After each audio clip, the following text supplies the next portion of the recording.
To order. Would you all please rise for the invocation? We meet to serve our community and endeavor to be worthy custodians of all that has been entrusted to us. Let us be concerned only for what will promote good government. May we bring to our council chamber minds that think and hearts that feel, so that in our deliberations we may display imagination, wisdom, and courage, and the will to do our work for the good of all.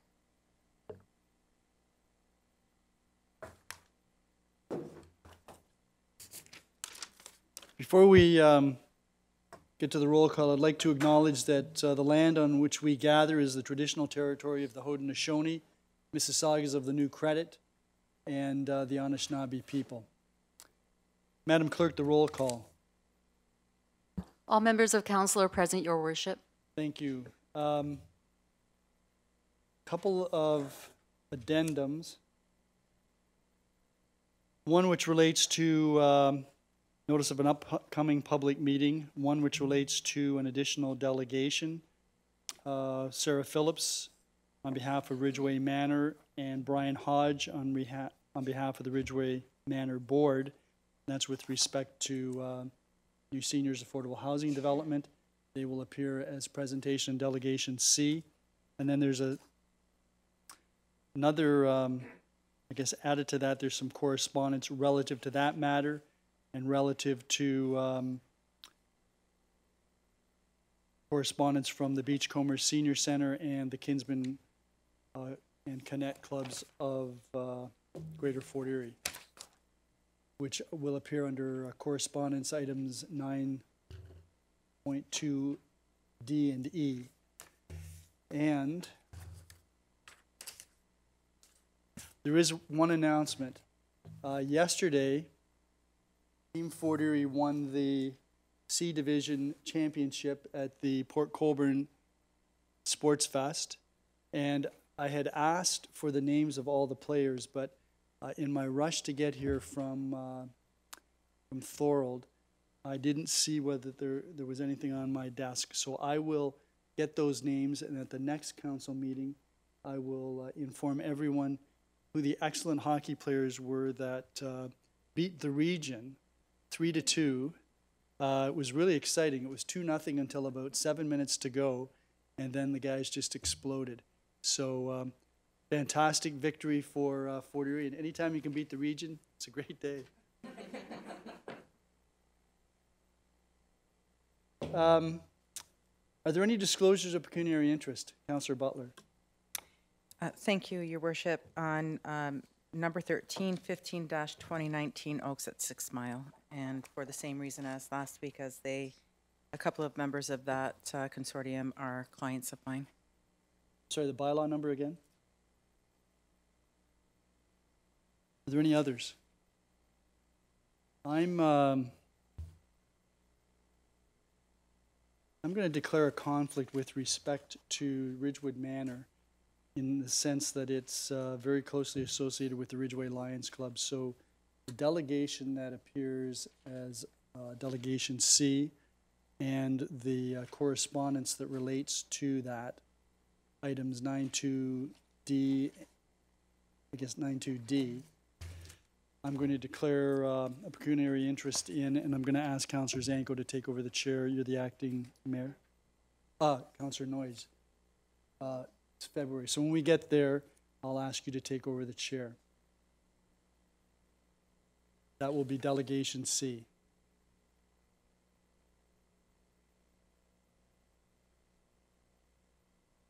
Okay.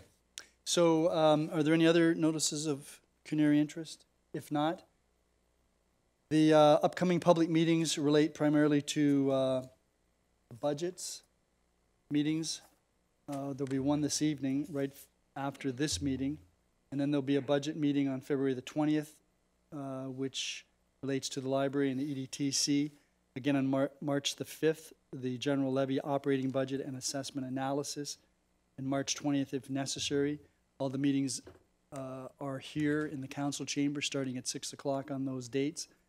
We expect to adopt the bylaw with respect to water and wastewater on February the 11th, 2019.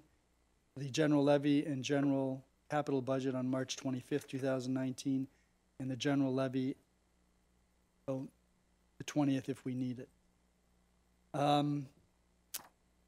There is an upcoming public meeting with respect to a draft plan of subdivision and combined official plan and zoning bylaw amendment with respect to Royal Ridge Phase 2. That's at 613 Ridge Road North. That will take place Monday, February the 19th. Actually, isn't that a Tuesday? It's a Tuesday. So it's Tuesday, February the 19th, which is next Tuesday, at 6 p.m. here in the council chambers. And the information report with respect to that public meeting will be available on this Wednesday, February the 13th, on our website. That then takes us to the regional councilor's report. Good evening, Councilor Encina.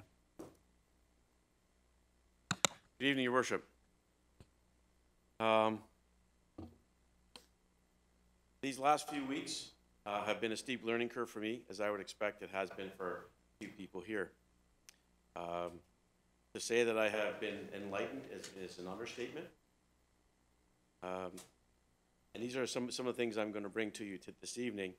I've broken them down with regards to the increase to the town and to the region. As you're aware, we're going through the budget process now, and to come up with a dollar figure right now and or what will be passed on to the town should be forthcoming, as I believe we set this week or next deliberate on our budget again. With regards to the NPCA, as many are aware, continues to make the headlines. I believe it hit this morning or yesterday again.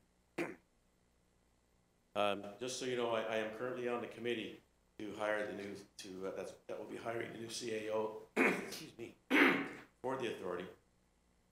And we are progressing. We are meeting again, and we are pushing forward to make sure we do this right. We have gone through, and we are in the requesting for tenders for people to actually have headhunting firm to go out and find. There is a new governance committee that has been struck, which will actually take a look at all the bylaws and the way things progress. Hopefully, nail down some governance issues with regard to PCA. Over the last little while, I have received many inquiries and phone calls, as I believe many of you would have, regarding waste collection here in the town. The many delays, the garbage not being picked up, the Emterra employees handling the containers. Know that I have contacted the director in charge of waste collection and the CAO of the region, requesting answers to the many questions posed by people and the residents of Erie.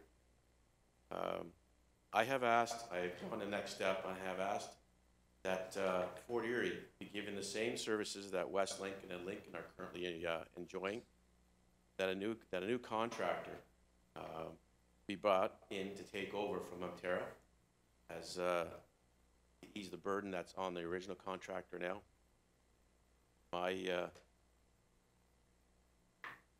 issue with this is that we should be treated the same, and if they can't fulfill their commitment, then they need to do something.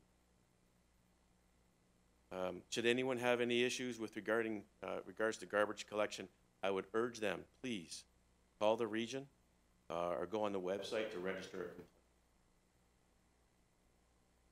With regards to housing, during the last few weeks, I have attended several meetings regarding housing in the region. As I indicated several weeks ago, I am on the development committee for the Niagara Regional Housing. Our committee has met. We have drafted a plan on how to move forward in addressing the housing shortage and the development of future housing projects. It is hoped by providing a core focal point for housing that the drive for affordable housing will be more concentrated and direct. We have established a very aggressive timeline, and as we progress through, I will keep this council informed. Another avenue being pursued, and we are looking at, is the use of Section 37 of the Planning Act, which allows municipalities to put conditions on developers to allot a certain percentage a proposed development as affordable housing. This was done in St. Catharines several years ago and is currently being revisited by them. I had the opportunity to attend the Advancing Crystal Beach meeting.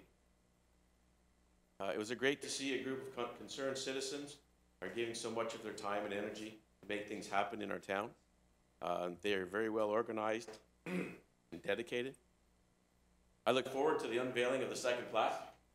It was kind of cold the other day, so that had to be canceled. I was kind of a wimp. I didn't want to be too cold and freeze.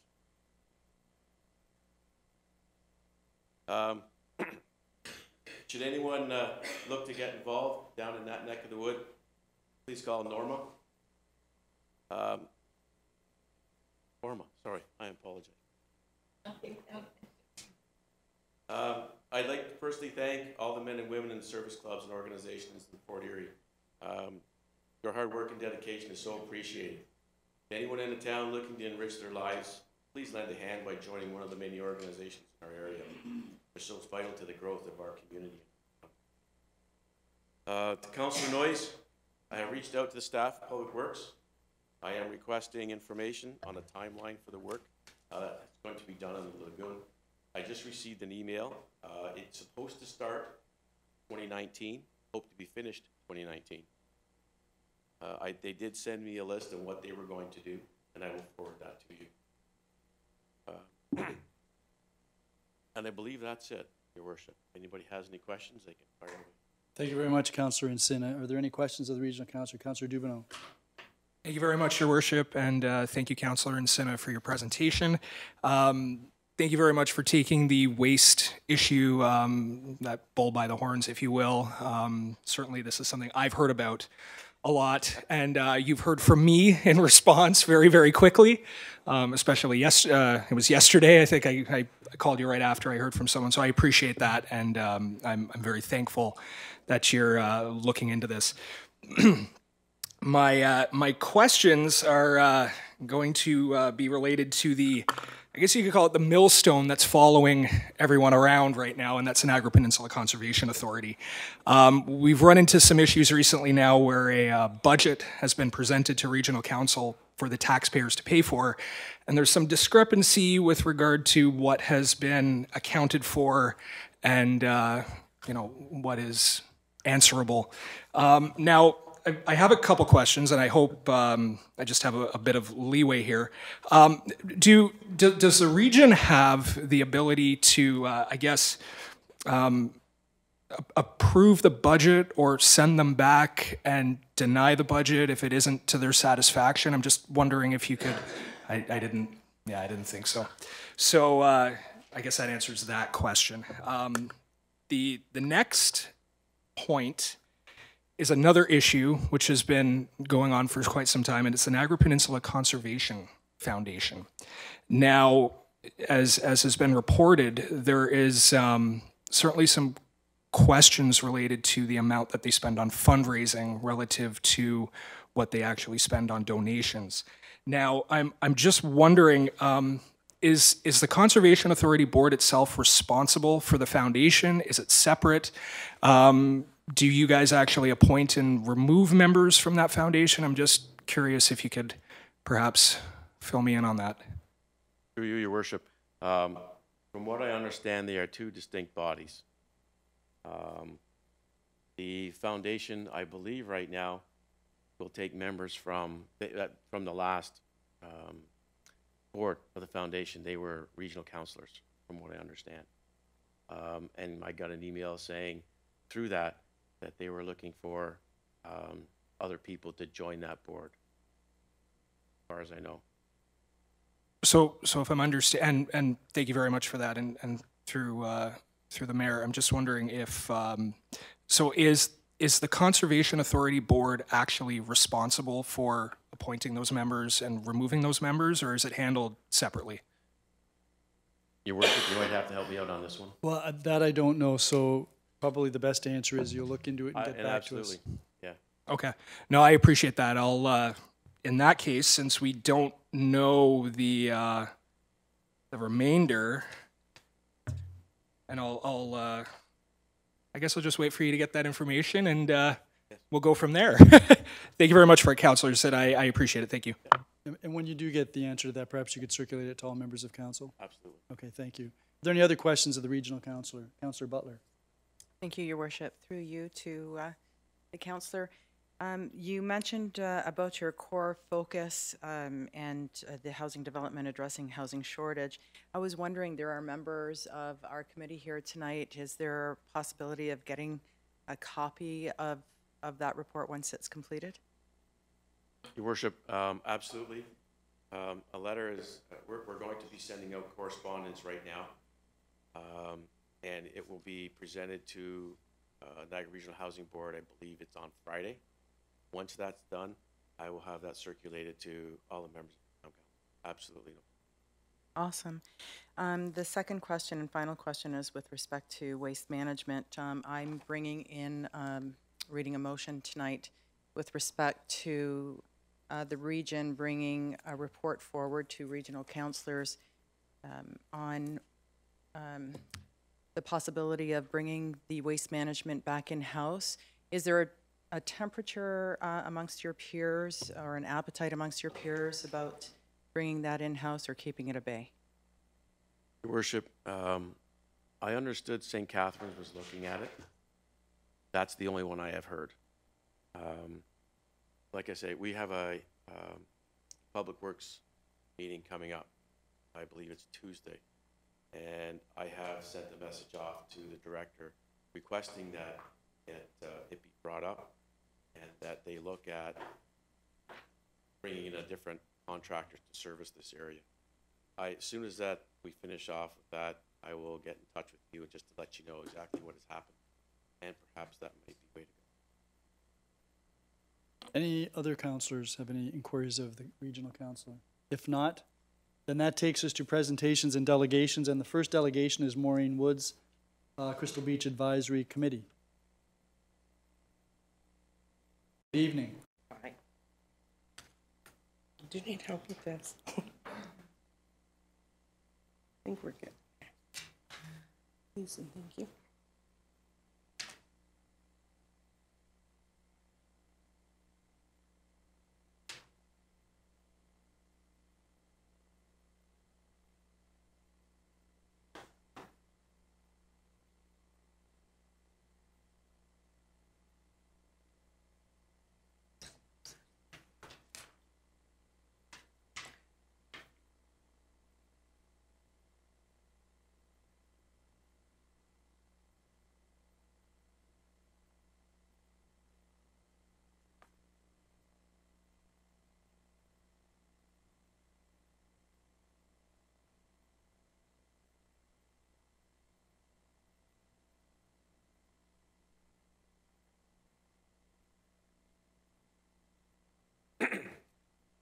Good evening, Council. We have held several meetings over the last 3 weeks with many of the volunteer committees and residents of Crystal Beach. We are in the midst of creating a committee of committees, a round table with members of the various community volunteer groups advancing Crystal Beach Beautification Committee, the Crystal Beach BIA, and some interested residents, business, and homeowners. Our goal is to work as a cooperative group to address the needs of our community. Presenting our ideas and recommendations for improvement saves a great deal of time excuse me, and provides a more efficient method of better representation of the needs and wants for improvements in the Crystal Beach community. It is our desire to work in cooperation with the staff of Fort Erie and City Council in providing input and feedback, ensuring that all the different perspectives are represented and considered in a more efficient and collective manner. While this committee still is in its infancy stages, we have used this model to capture and identify all of our concerns with the management of Bay Beach in the past. We are offering our collective recommendations and solutions for Bay Beach going forward that the residents can support as we ultimately have to live with them. This is our home. We would like to offer City Council and staff of Fort Erie the ability to access this committee to assist them in collecting input from all of the various volunteer groups and committees, work together for the best solutions for the Crystal Beach area in a more efficient and representative model. Our concerns regarding Bay Beach: 2 entrances and exits are required to provide access to the beach, as evidenced by the long lineups at the only open gate last summer. Emergency access to the beach is impeded by the large number of visitors on the beach, as well as the various items people bring with them to the beach. Many of these items are already prohibited in the beach rules. However, without enforcement, they are still being brought to the beach. Too many persons are currently allowed on the beach during prime times, creating safety issues and making the experience of visiting Bay Beach a very negative one to both visitors and residents. There needs to be a set number of persons permitted on the beach at one time. We suggest 3,000, with residents not being included in that number. This number can be controlled by the gate and the number of entrance tickets purchased and a physical count of those entering and leaving. Not having proper enforcement on the beach left most beach rules this year unaddressed. For example, no smoking, no large tents, and no use of barbecues. All of these rules are essential for safety and risk management, as well as personal enjoyment and a positive experience. Lack of enough garbage and recycling containers being provided and not being emptied when they were left full left garbage all over the beach. Lack of sufficient garbage containers along Erie Road en route to the beach resulted in garbage being dumped in many locations. The amount of temporary washroom facilities was not sufficient to address the number of persons needing to use them. They were located too far away from the beach and were very difficult to find for many of the visitors. This resulted in some very unacceptable and unsanitary behaviors on the beach. Not enough clear signage at the beach indicating the entrances, directions to the bathroom facilities, clear signage of the beach rules led to confusion, lack of following the rules, and massive inconveniences for visitors. Parking machines need to be kept in working order, and assistance or repair to the machines need to be done in a timely manner during operating hours. Overall, the situation at Bay Beach reflected Crystal Beach very poorly in the eyes of the visitors to the area and certainly was not conducive to increasing tourism and interest in the area as a whole. While we recognize that construction created many challenges and issues, many of the concerns addressed above could have been avoided with better preparation and foresight from the whole community. Going forward, a more global view with more perspectives being considered would help to identify these concerns and issues ahead of time.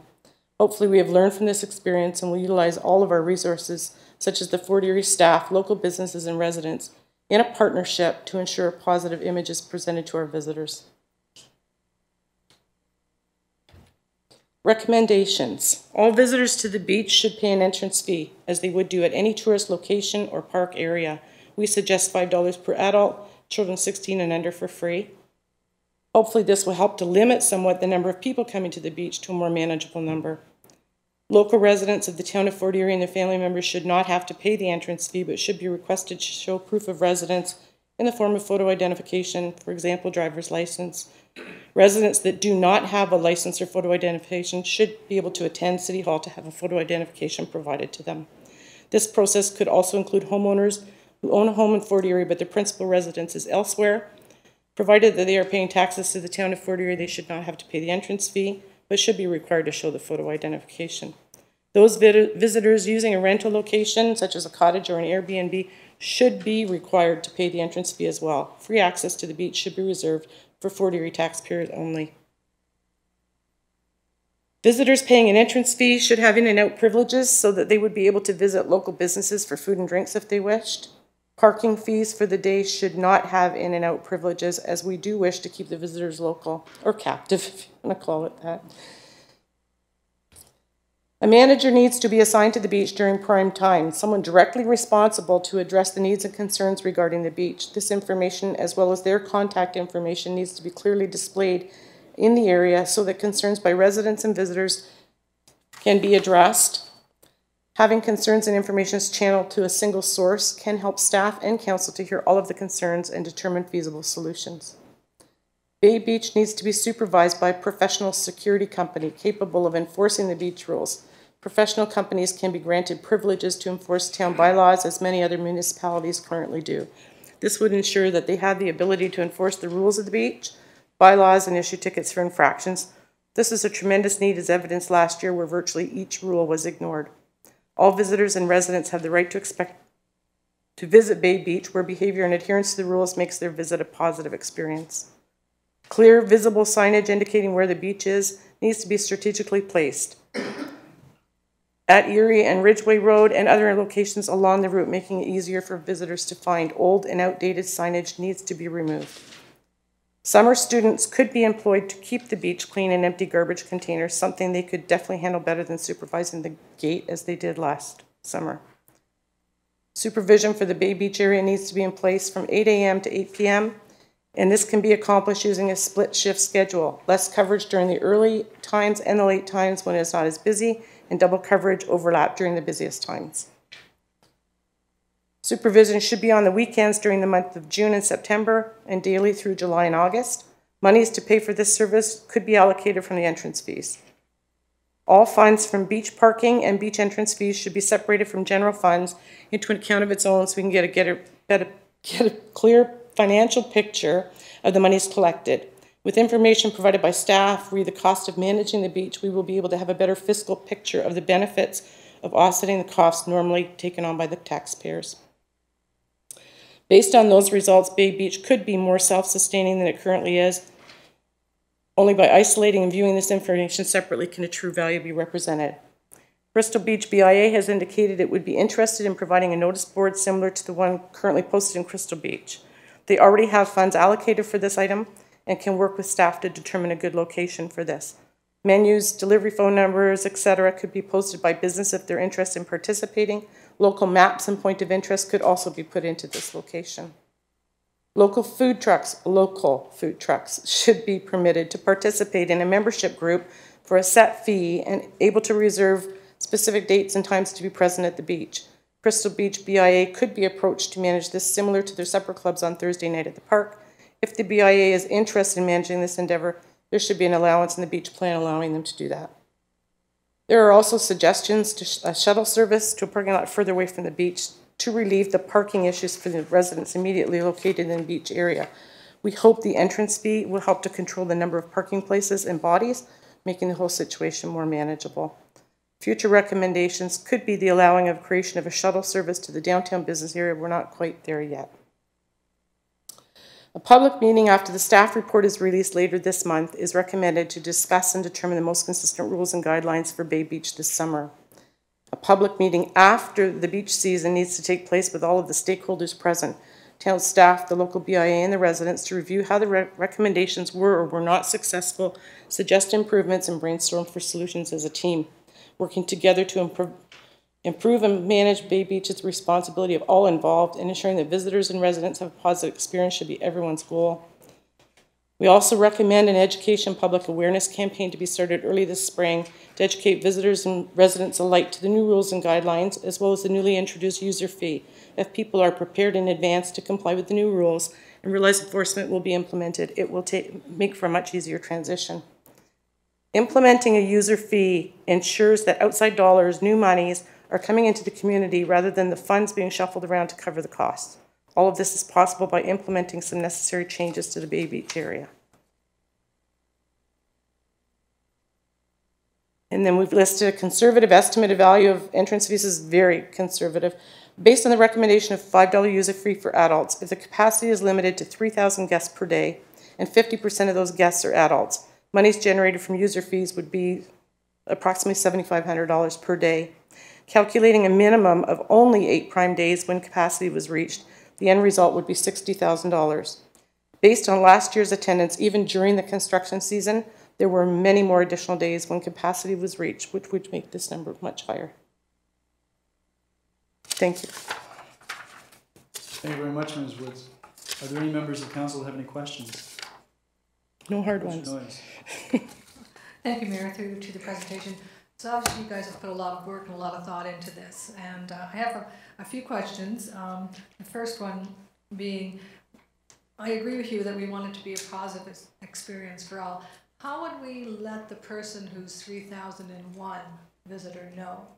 Like if they were coming from Toronto or Hamilton and we've reached the threshold, and if you're not a Fort Erie, you can't come in. Like how would we let them know that before they? I think that happens in other locations as well. If you go somewhere, I mean, it's just too full, and the experience that you get. I know we've gone down when it's been too full, and we've had to turn and come right back. You can't even get on the beach. Okay. So, and it could be a gate in, gate out. So not somebody's not going to stay for the whole day. So they may get there earlier, and then as the spot opens up, they can get more in. And I guess if I can, Mayor Redica, that's my concern too. You would have to not just know the people coming in, you would need to know the number of people going out. Absolutely, yes. And again, I agree with the philosophy that you have to monitor the capacity of the beach, because if there's too many, nobody has a good time. But I'm concerned about how it would actually. Yeah, and logistically, you'll have to work with the security company in order to get some kind of a way of managing that.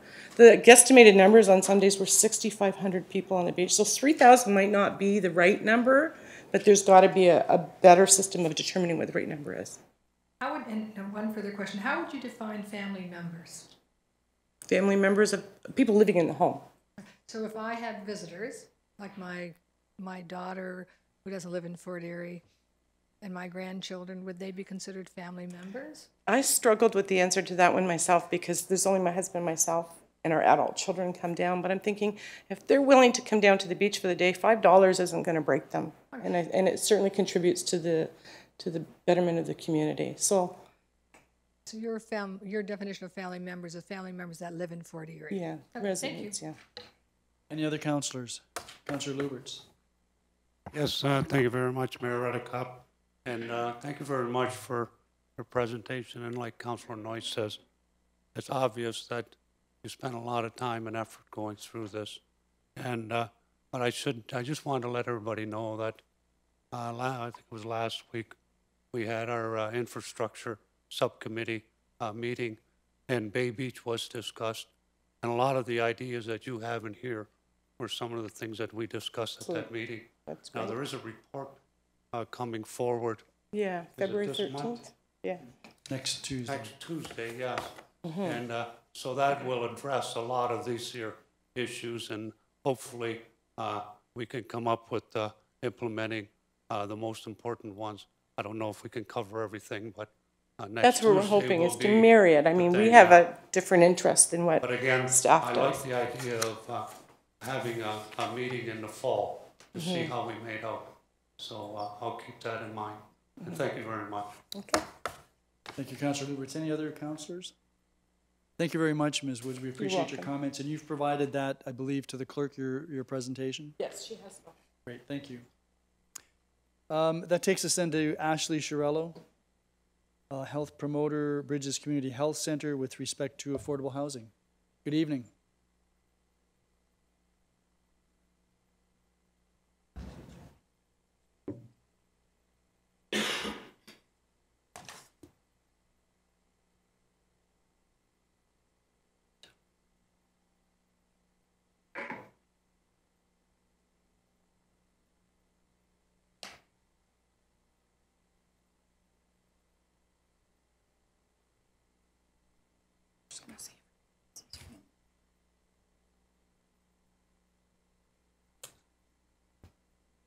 Good evening, Chair, councillor members, and community members. As the Chair mentioned, my name is Ashley Chiarello, and I'm here on behalf of and representing Fort Erie's Affordable Housing Committee, and joined here by some of our other members. To outline the Affordable Housing Committee's role, we're really a forum for the exchange of information on affordable housing issues and initiatives, and we're accountable to Council. Professionally, I work just across the way at Bridges Community Health Center as a health promoter, where part of my role includes raising the issues of and advocating for poverty reduction and the equitable delivery of health and social services with the lens of the social determinants of health, of which housing is a very important one. It is my intention this evening to use the next few minutes to present the committee's progress to date, how other municipalities have begun work on addressing affordable housing at the local level, and to provide a recommendation to Council.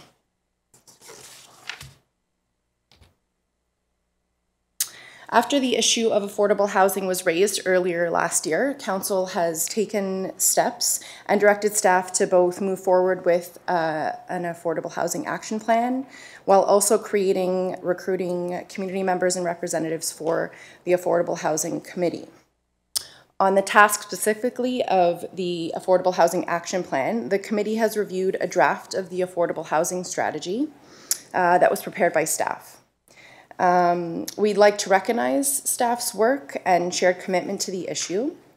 The committee also recognizes that to date, Recommendations and financial and staffing implications that have been taken care of generally under the cost of doing business at the town, namely through the planning and development staff and a summer student. However, after reviewing the draft document and looking at other options, the committee feels that if the town is going to take an active role in addressing affordable housing here locally, and look at the affordable housing crisis we're in currently, experiencing, and more than that, create a community where affordable, adequate housing is an opportunity for everyone, the issue needs to be examined both in more detail, and the committee feels with additional resources.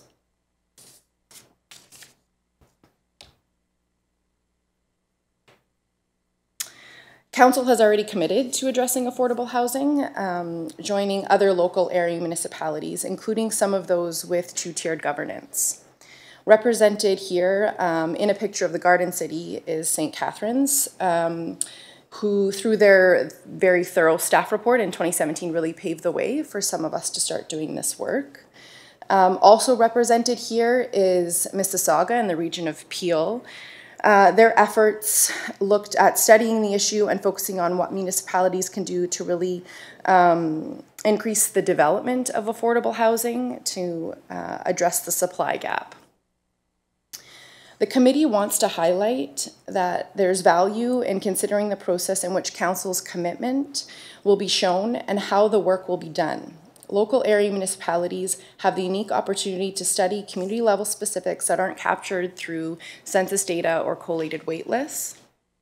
While the committee is committed to being active and responsive now in the present, we recognize and understand that Made in Fort Erie solutions are going to be part of a longer term process.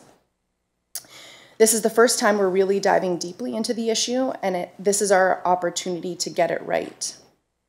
The process is important. We're faced with ameliorating the crisis we face today while simultaneously committing to creating solutions for tomorrow. We are urging Council to pave the way for sound, evidence-based solutions and consider an intentional, well-informed approach to the development of an affordable housing action plan. Here you'll notice a few excerpts from the committee's terms of reference. We feel to develop the Affordable Housing Action Plan and to allow the committee to fulfill its mandate, there is a need to begin with a fulsome understanding of the issue from a variety of perspectives, data sources, and very importantly, lived experience experts. To that end, and why I'm here tonight, I'm here on behalf of the committee to recommend that the council consider contracting a study of the issue, an affordable housing needs assessment. The committee feels that now is the time for a thorough assessment of the state of affordable housing to inform an affordable housing action plan here in Fort Erie. Thank you for your time.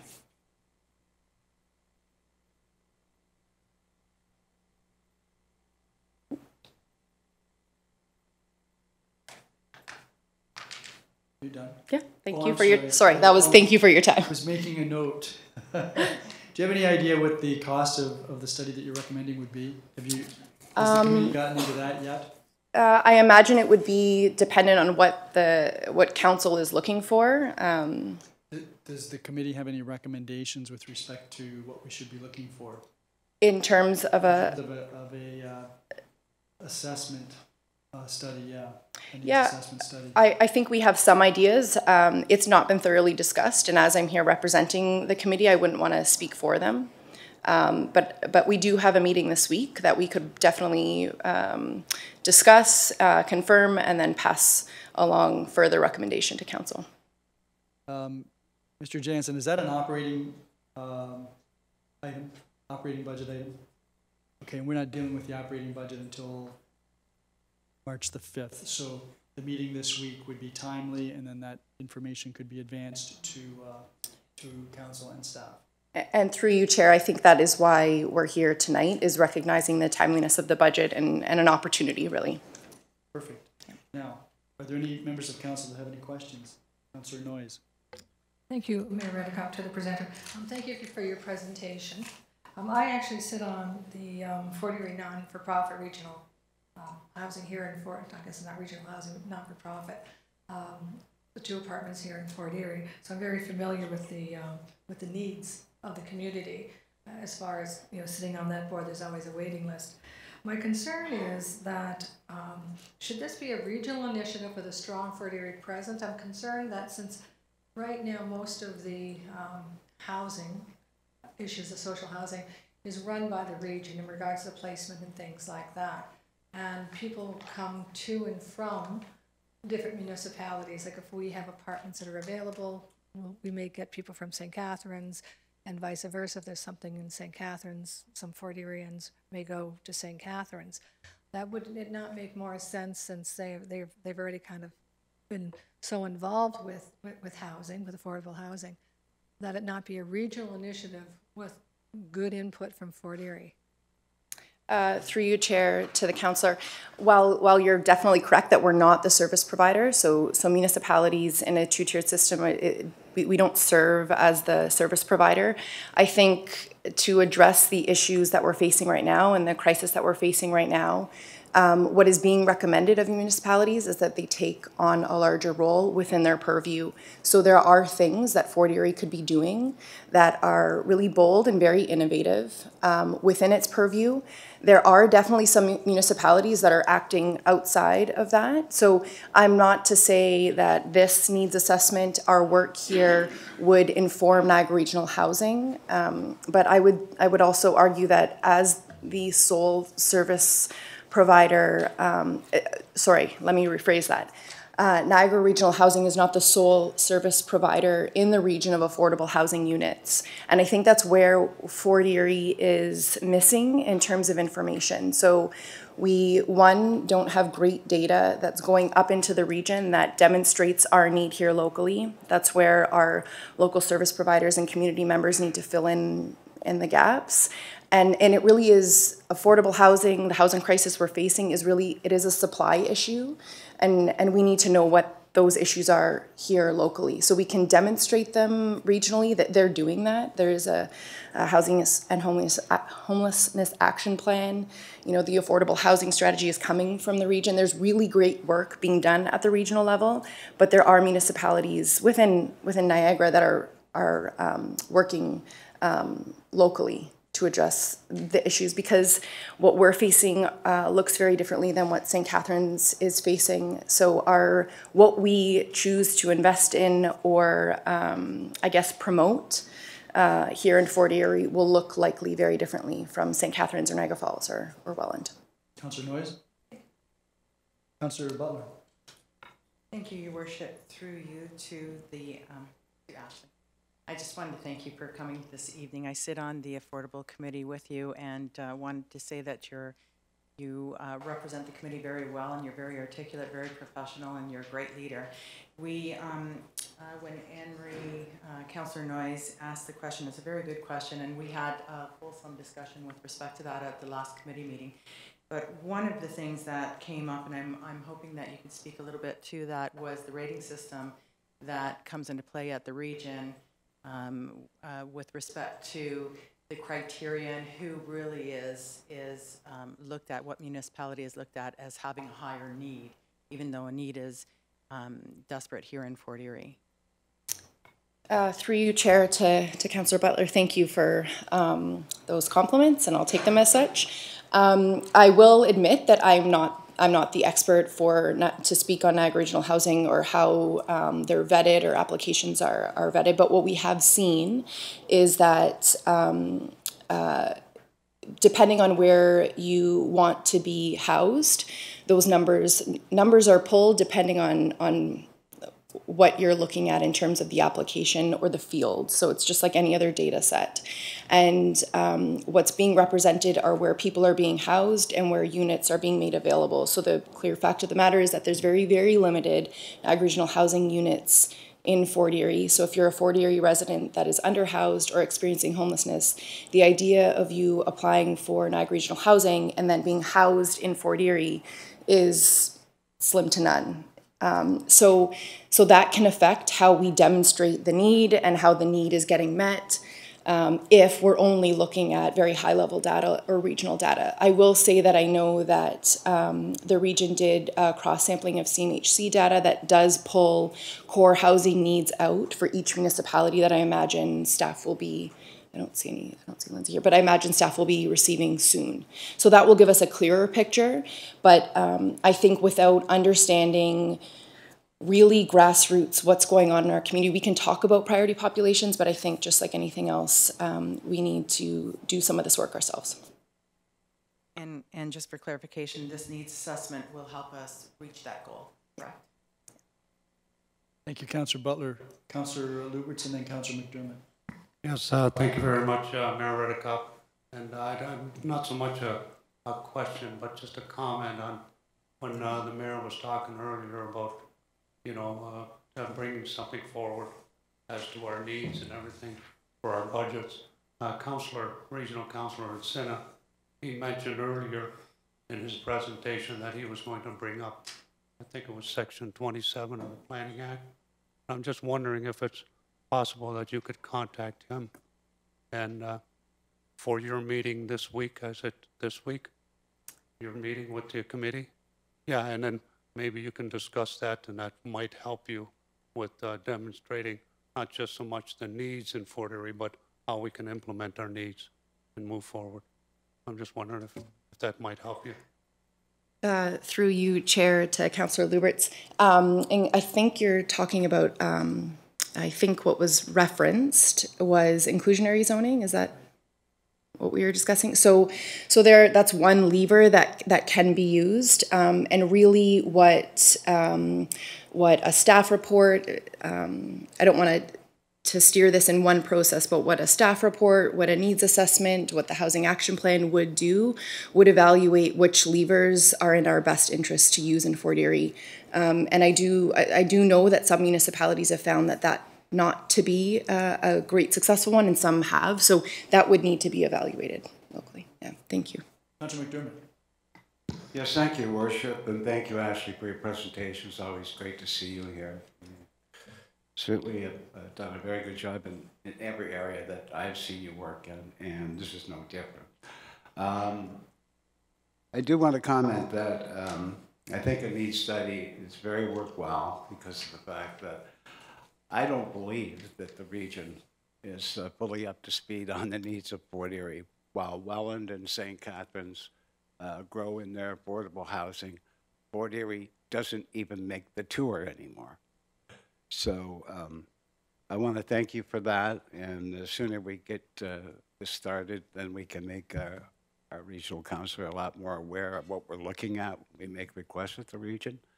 So I'm very hopeful that we can do this in a timely fashion so that we can get action from the region, who eventually will have to pretty much flip the bill on this. So I appreciate your help, really do.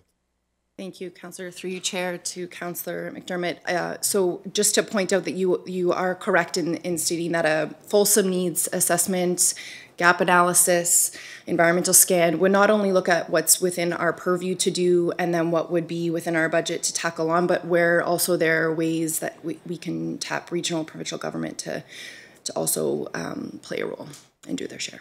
Yeah. Any other councillors? Thank you very much, Ms. Terrell. We look forward to the meeting on Wednesday, and then further discussion on this. Councillor Noyes, I'm going to hand the chair to you because the next delegation is Sarah Phillips and Brian Hodge. Thank you, Mayor Redekop. Our next presenter is Sarah Phillips from Phillips Consulting on behalf of Ridgewood Manor, and Brian Hodge, Ridgeway Manor board member.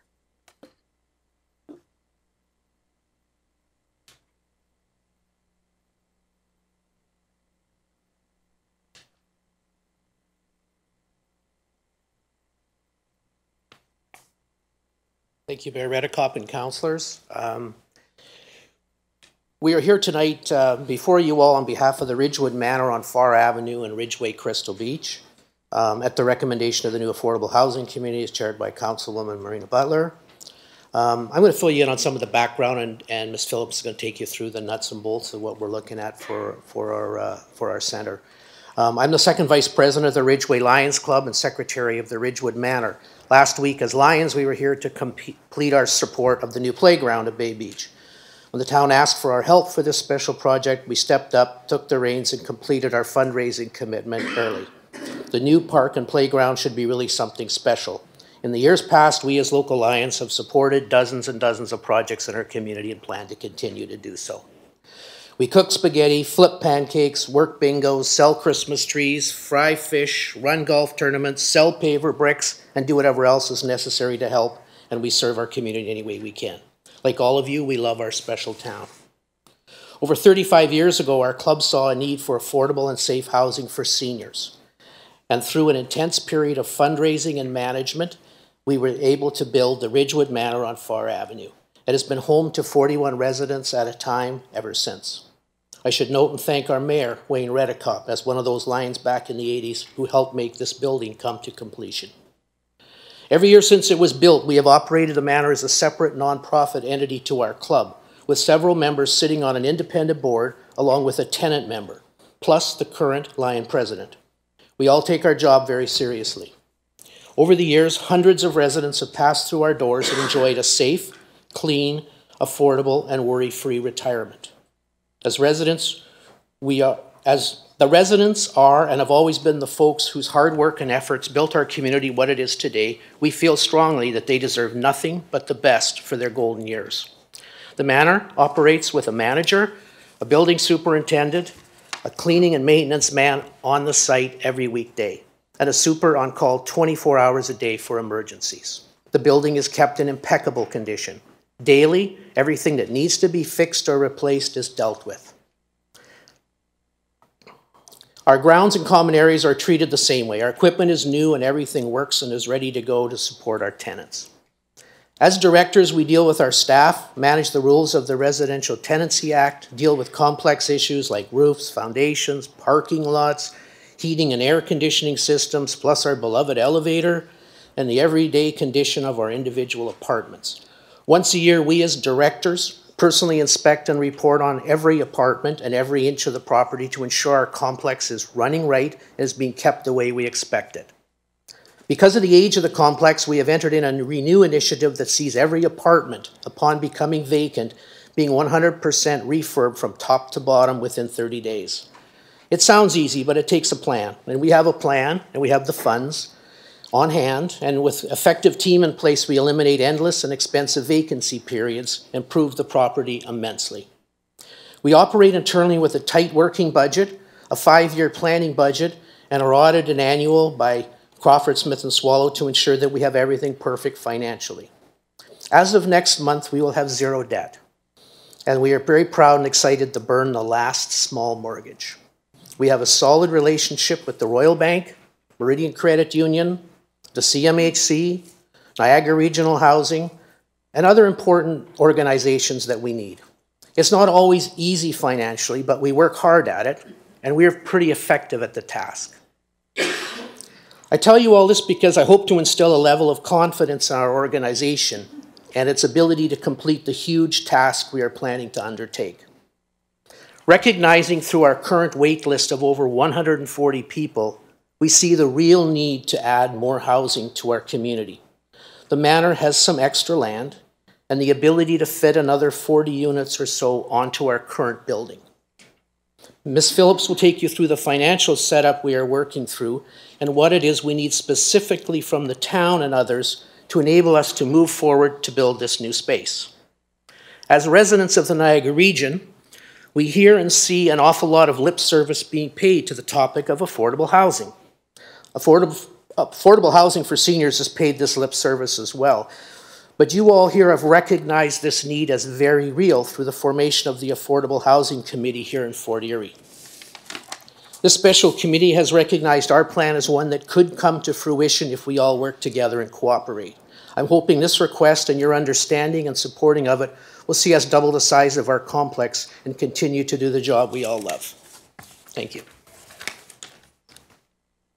Thank you. Good evening. Thank you for having us. Just in case you're not familiar with the site, this is the property outlined in red on Far Avenue with the existing building that has 40 units in it currently right now. What we're here tonight is in response to the National Housing Strategy and the Canada Mortgage and Housing federal financing programs that are available right now. They're called co-investment.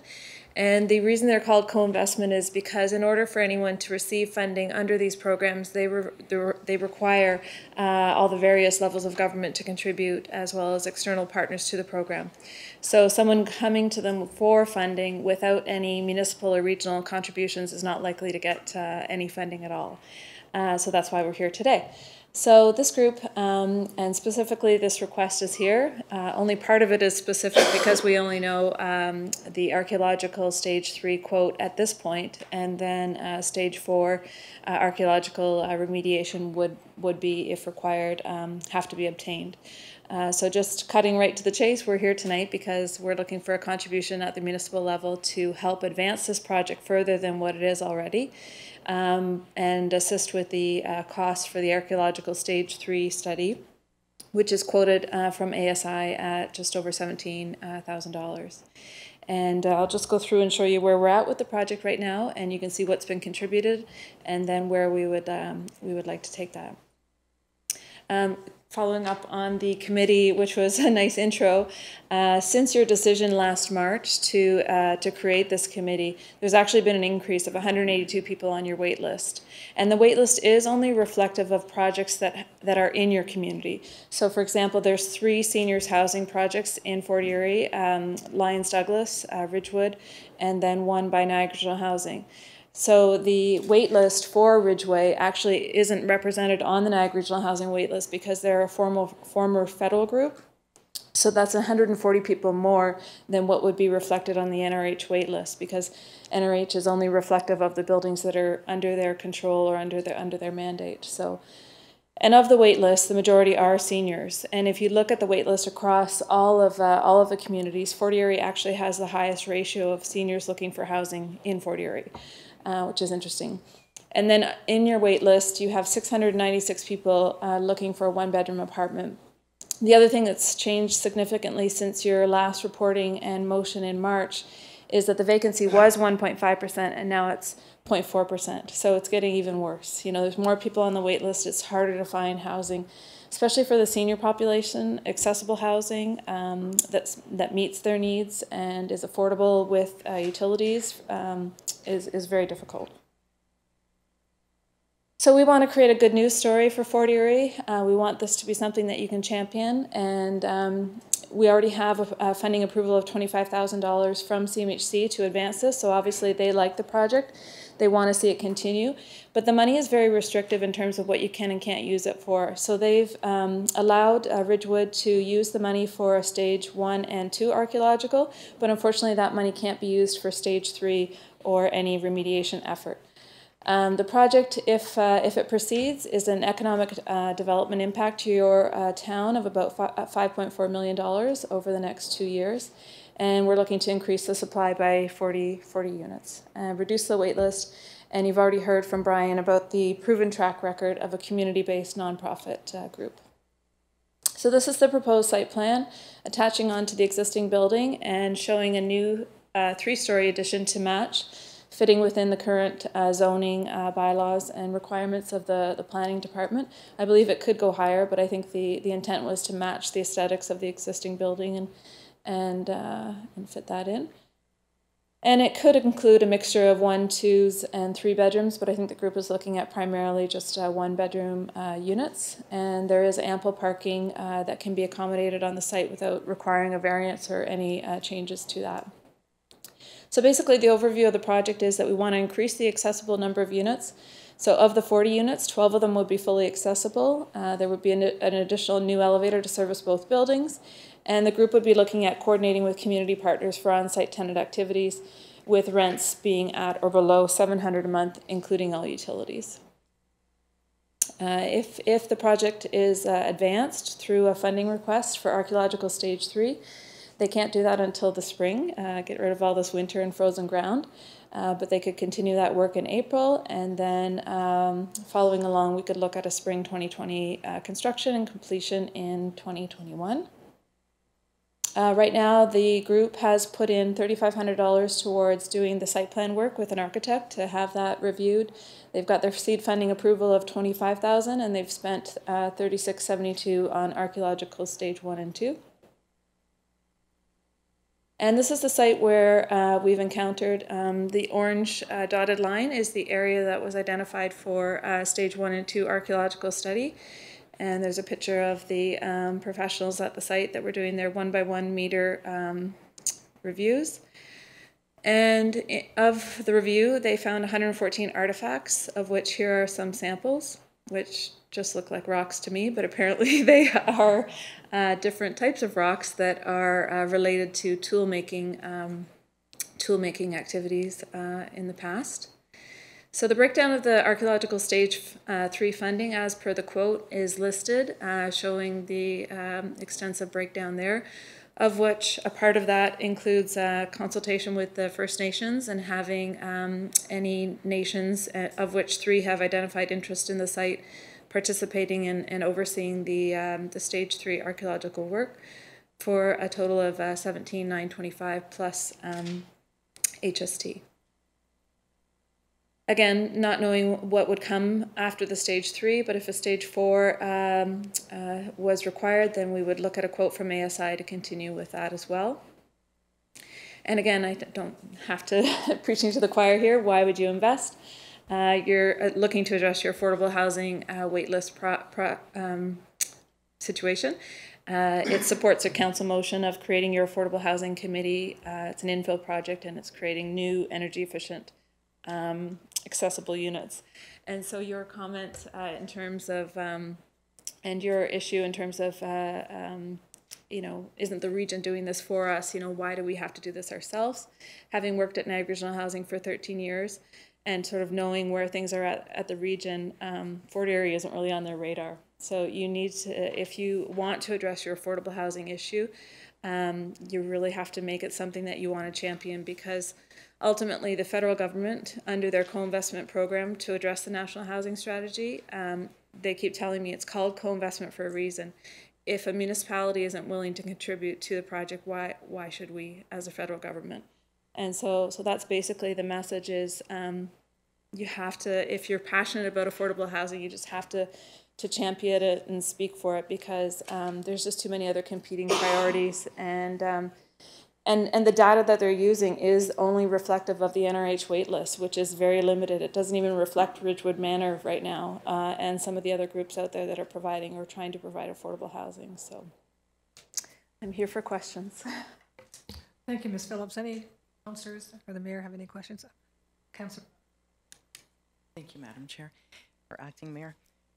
Through you to Sarah, you just mentioned that it's not reflective, the numbers that they have are not really reflective of what Fort Erie's needs are, and you made an interesting comment with respect to the wait list being over 1,000, and in my mind I'm thinking that's just probably the 1,000 that ventured out to actually register their name. It's probably not reflective of the true need in the Fort Erie marketplace. Is that correct? Through you, Madam Chair, yes, that's correct, because I'm sure if word got out that after tonight, Sandy in your office, if word gets out that there might be a new building, the wait list for Ridgewood would go from 140 to maybe 240. So you're right, people get frustrated, especially seniors.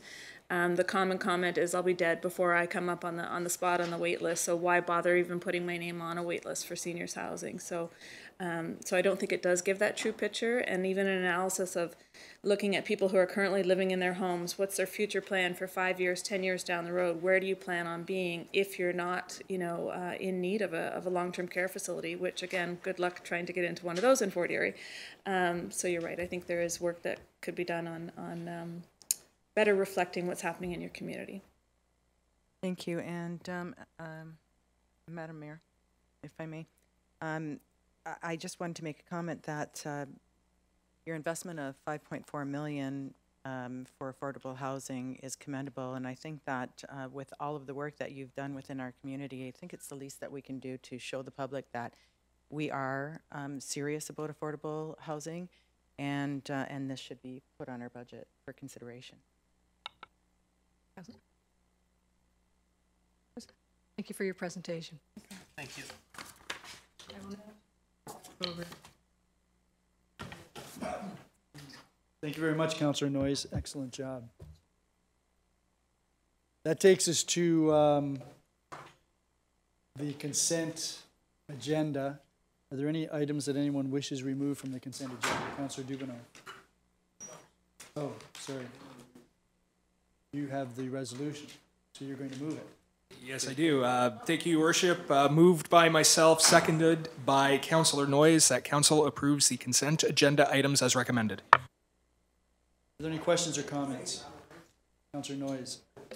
Thank you. I have a few questions. The first Councillor one. Noyes, before you go ahead, I neglected, and thank you very much, Mr. Cookett, for bringing to my attention that the MPP, Wayne Gates, is here this evening.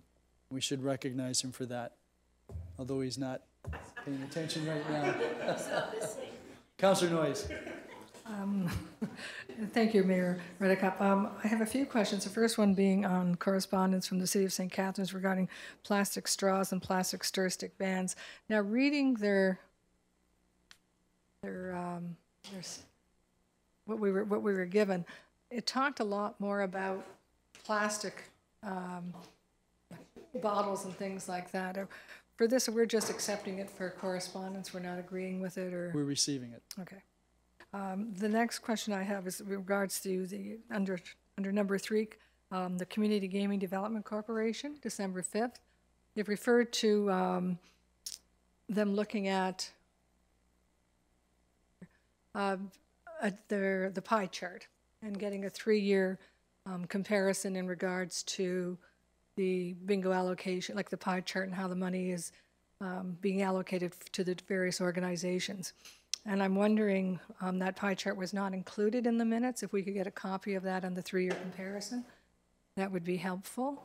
And the other thing too is that, Before you go, Madam Clerk, you'll take that up with the Gaming Corporation? The pie chart that's referred to in the minutes of the Gaming Corp, the minutes of the Community Gaming Corporation. So it's the pie chart that goes with that.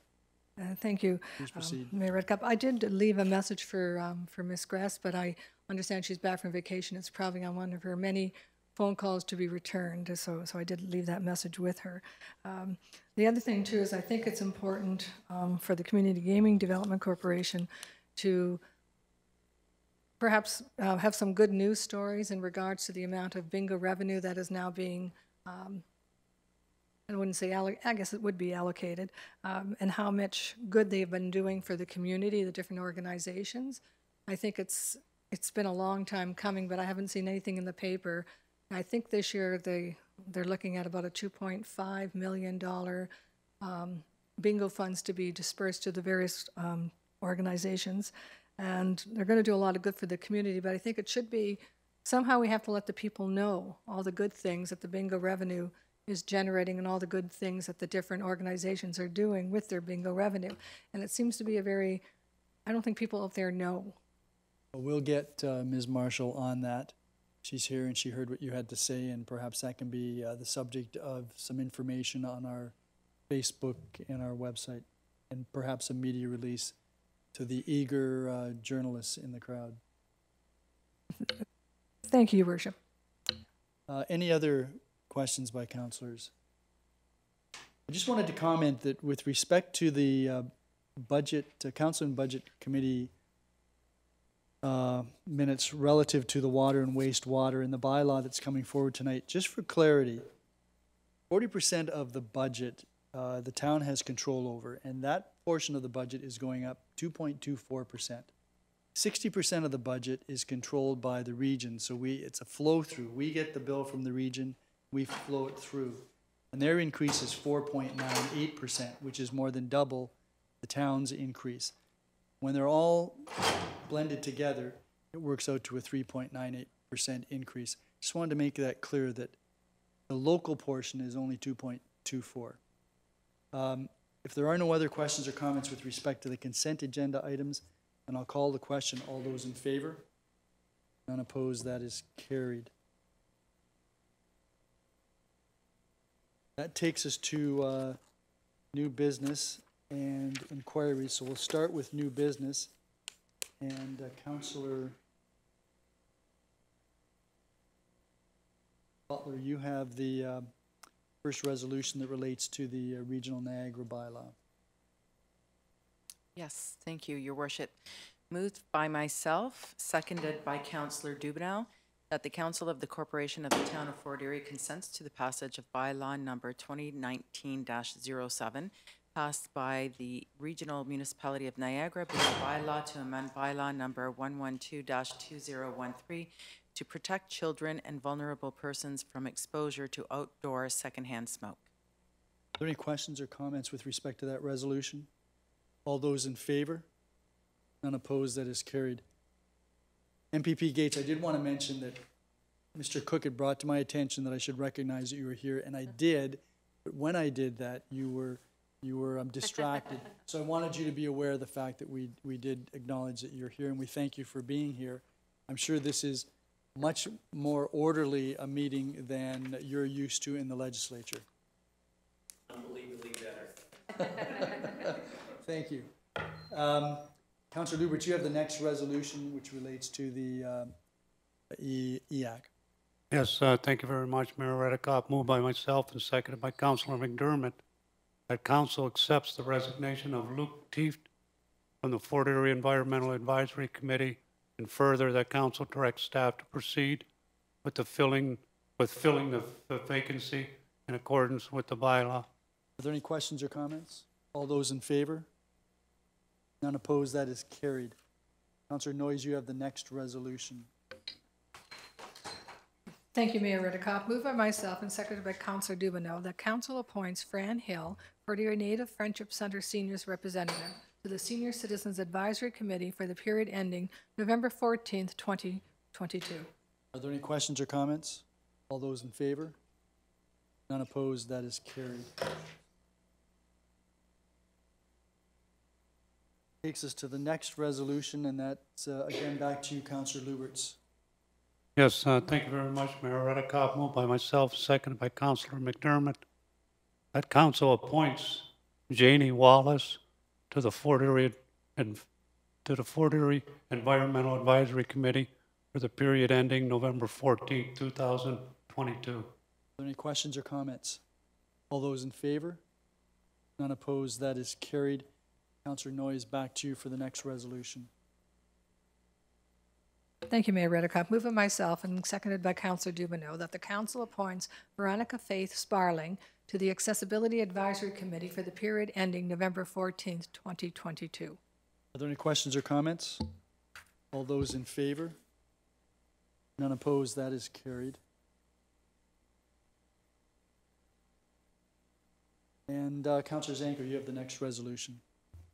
Yes, thank you, Your Worship. Moved by myself, seconded by Councillor McDermott, that council appoints Shayla Stoddard to the Fort Erie Active Transportation Committee for a period ending November 14th, 2022. Are there any questions or comments? All those in favor? None opposed, that is carried. So, Mr. Cook, how do you want to handle the response to an inquiry that was made by me with respect to information contained in the Senior Citizens Advisory Committee? It's a rather lengthy response. To you, Your Worship, typically we would read those out, so it's in the minutes. Do you have it? I have it here, or Yep. our clerk has it as well. She's holding it there. Whichever one of you would like to proceed. Thank you. Yes, I have a response to inquiry from Mayor Redekop. It's written by Cheryl Watson, our legislative assistant, who takes care of the boards and committees. The Senior Citizens Advisory Committee letter dated December 24th, 2018 was received by Council on January 21st, 2019. The second sentence in the first paragraph of that letter stated, at the November 7th meeting, open discussion took place on the lack of support CSAC received from the town as administrative support was pulled immediately after the recent election. The Clerk's Department is aware that our Communications Coordinator, Melissa Marshall, met with Brian Webb in October with respect to changes to the Senior Citizens Advisory Committee page on the town's website and made the necessary changes. Mr. Webb also requested of Ms. Marshall to prepare 10 posters and 180 tickets for an upcoming SCAC event. The CAO gave Ms. Marshall consent to prepare these materials to assist the committee on a one-time basis only. Ms. Watson would like to note that she has always made herself available to the Secretary of the SCAC with respect to process and to offer guidance with respect to the minutes. There's never been a staff liaison to the SCAC nor a request for one. She references Section 6 of Bylaw 2310 to reestablish and appoint members to the SCAC, which sets out the composition of the committee, and staff liaison is not included. Ms. Watson sent an email to Barb Hopkins, Secretary of the SCAC, advising that Council is seeking clarification to the statement made under Section A of that letter. CSAC is requesting a staff member as liaison for this committee to enhance the lack of support it is felt that is not being received from the town. Ms. Watson received the following response from Ms. Hopkins. She stated, "This statement came as a surprise to me as well when it was mentioned because I have always received full cooperation from the town. The statement was made in conjunction with the printing of tickets and posters. She was not aware until the November 7th meeting that the tickets and posters were being printed at Town Hall. When Brian Webb went to Town Hall to request the tickets for the December dance, he was told that process will no longer be done at Town Hall, so maybe the best person to speak to would be Brian Webb." The request for a staff liaison was presented by Stephen Pissarro at an earlier meeting, and after discussion by the SCAC, she was asked to include the request in the letter to the town. She states the statement made at the November 7th meeting was obviously based on miscommunication, as Brian Webb was not aware that the administrative support was one time only during a transition of positions within the SCAC. And she closed it with trusting this clears up the issue. Thank you very much. In terms of the next item, which is the building permit fees memorandum, there's no action required. Does anyone have any questions or comments? Councillor Luberts. Yes, thank you very much, Mayor Redekop. During that meeting when we were requesting, I think the gentleman that came to the podium and was asking the questions, he was asking more about where the money was being spent. And I see here we got a graph here or whatever, and it shows the total revenue that was collected and then the total expenses, but it doesn't say where that money is being spent. And I mean, over the last 8 years as a councillor, we keep hearing on a regular basis that development will pay for development. Well, why are we spending $741,000 if development is supposed to be paying for the development? And so I would like to know what this $741,000 was spent on. In 2017, it was $686,000, right? And but what I see too is that there was a deficit of $29,000 in 2017. But when we were discussing development fees and we had a report here, and I'm getting phone calls from developers, they're telling me that they're going to be paying another $5,000 a year on each home. Well, if you had a $29,000 deficit in 2017, and that only takes 6 houses to cover your deficit, where is this extra expense? Okay, so you're conflating two things. One has to do with development charges, which are fees that are paid at the time of building permits are issued relative to residential properties, and those monies collected then are utilized for infrastructure improvements related to growth. These are permit fees that are things like the building permit fee itself. So the development charges don't go to any of these costs whatsoever. These costs are covered by the building permits and the fees associated with construction. Mr. Jennings is here. He can respond to your question about what in the $741,000 expenses. Mr. Cookett may want to supplement whatever the response is because I raised this issue with Mr. Cookett as well. But these are fees that are paid. These are like user fees. These are fees that are paid by the individuals who are actually applying for and obtaining some type of building permit or inspection service as a result of that. And so those are the users. Mr. Jennings.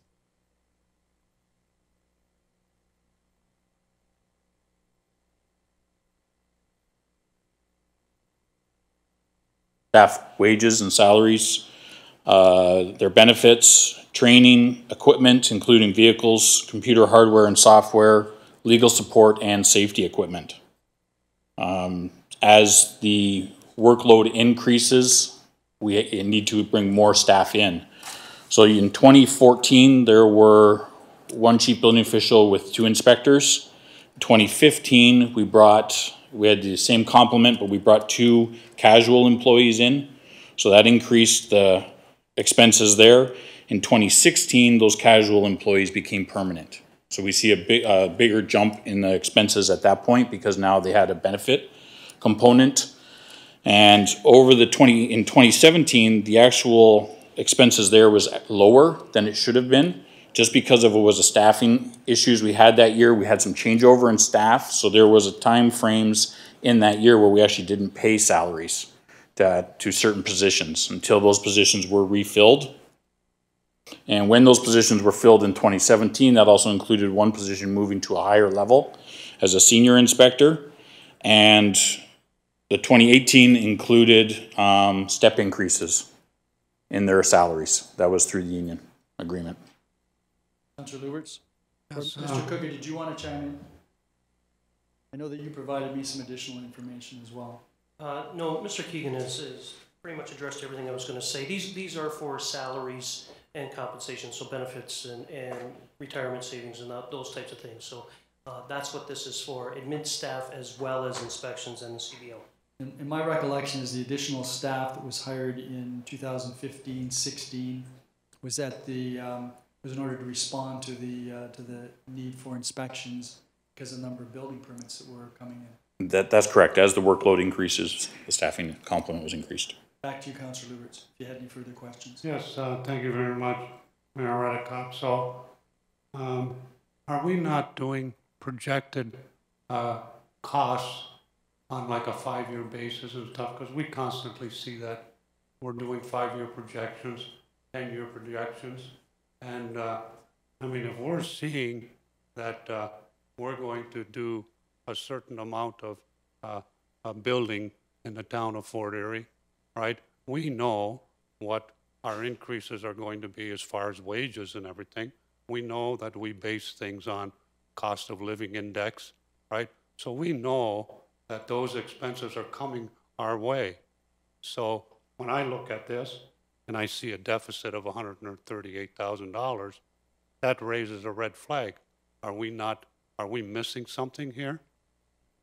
Like if I see a deficit of 29,000, I can say, okay, out of $650,000, yeah, $29,000 we can deal with. But when it starts getting up to $138,000, I'm looking and I'm saying, well, we missed something somewhere. We should have that, and we know our projection for new houses is going to be this much this year. We've already heard it. And so what did we miss here? Mr. Jennings, do you have a response for that? Through you, Mr. Mayor. That's why we're looking at this annually. That's why we're proposing that fee increase at this time to soften that deficit. And it goes by our permanent activity. We can speculate on what the permanent activity is going to be, but we don't have a crystal ball to say it's going to be definitely this much activity.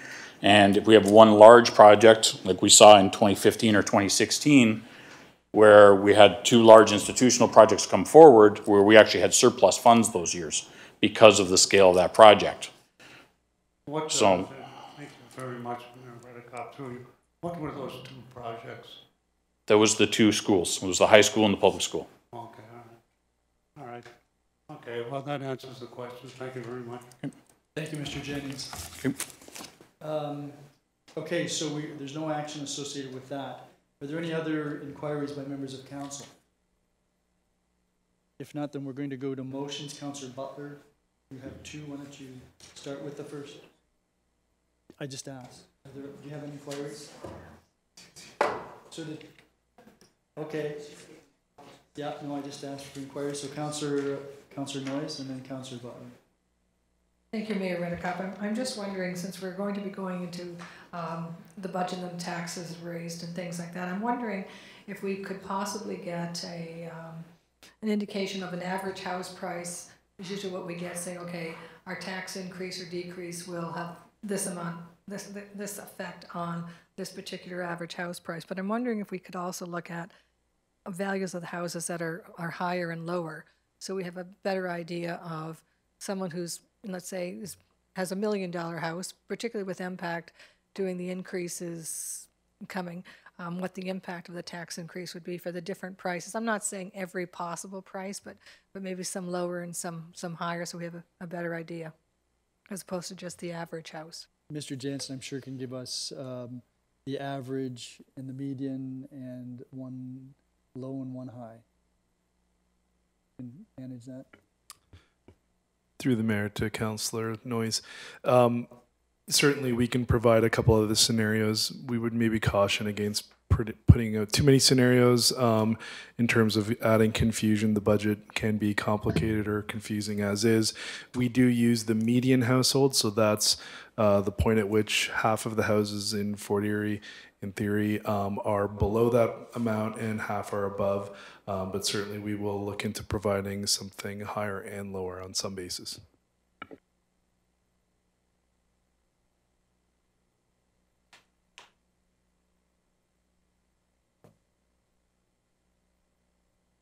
Thank you, Mr. Jansen. So, Councillor Zanko did Shirley Stoddard. I did. Yeah, yeah. Done just before this. Okay. Yep. Councillor Butler. Thank you, Your Worship. I'm just wondering through you if maybe you can answer this question, or perhaps Mr. Brady, with respect to fast tracking for building permits. Is that still in play, or have we disbanded that? No, there's still, Mr. Brady, I'm sure there's still, if you pay a premium, you can fast track your permit. Is that correct? That's correct. Okay, because I had a couple of developers that approached me and said that they asked for some permits to be fast tracked, and they were told that that is no longer an option. Mr. Brady? The only way that would be the answer is that if we don't have any staff who are willing to do the overtime to go into it, and in the last couple of weeks, we've been had some issues with staffing in the building department, which I'd be happy to talk to you about later. Thank you. And the other issue that came to my attention from some of the developers, I've received some phone calls, just as Councillor Lubertz has. They are wondering if there's an appetite to form a committee with some of the developers and a member of council and staff to deal with issues that pertain to development. And I'm just wondering if there's an appetite for that. I'm always willing to follow the direction of council. We have an annual meeting now, a developers roundtable, which I believe was reported to recently, or it's about to be reported to you.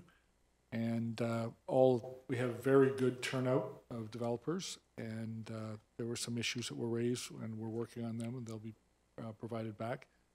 And this was in the third developers roundtable, and that's the process that we've utilized over the last little while to try to get input directly from the developers into that system. Seemed to be working. The majority of them seem to find it quite helpful. I'm not sure if we need to do anything beyond that. Perhaps, Councillor Butler, you can pass on to Mr. Brady any concerns that may have been raised, or the names of the developers in case there are issues. Any other inquiries?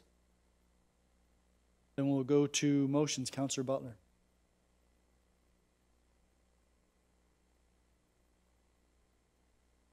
Thank you, Your Worship.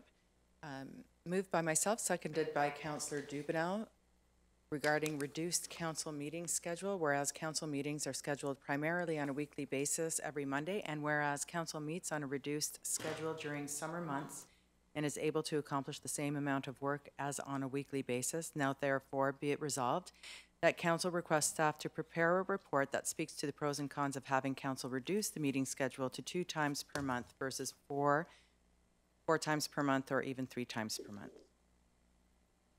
And are you agreeable to an update to the 2015 report? Okay, did you hear that, Mr. Cookett? Okay. Any questions or comments? Councillor Noyes? My understanding, are we not just talking about the timing of this then, or our comments to this? This is a motion being brought forward, so you can ask questions or make comments about the substantive basis of the motion. Well, I guess then I'd like to make some comments. I take a little bit of issue with the same amount of work as on a weekly basis in the summertime. In the summertime, it is a reduced schedule, obviously, but it's also, I think, a reduced amount of work in regards to they're not establishing development fees, they're not going through the budget, they're not going through the building permits, they're not going through the committee appointments. There's a number of things that we do earlier in the year, the end of the year and the earlier year, not the summer months, that I think demand that we see each other on a more regular basis than twice a month. I know that we've been in, already in this past month, I guess, we've had 2 meetings in excess of 4 hours. So I'm wondering if we shorten it, that 4 hours would then become 6 hours, and I wonder how, I know myself after 4 hours I'm pretty well spent, and the last 2 hours is not going to get the full attention that it should.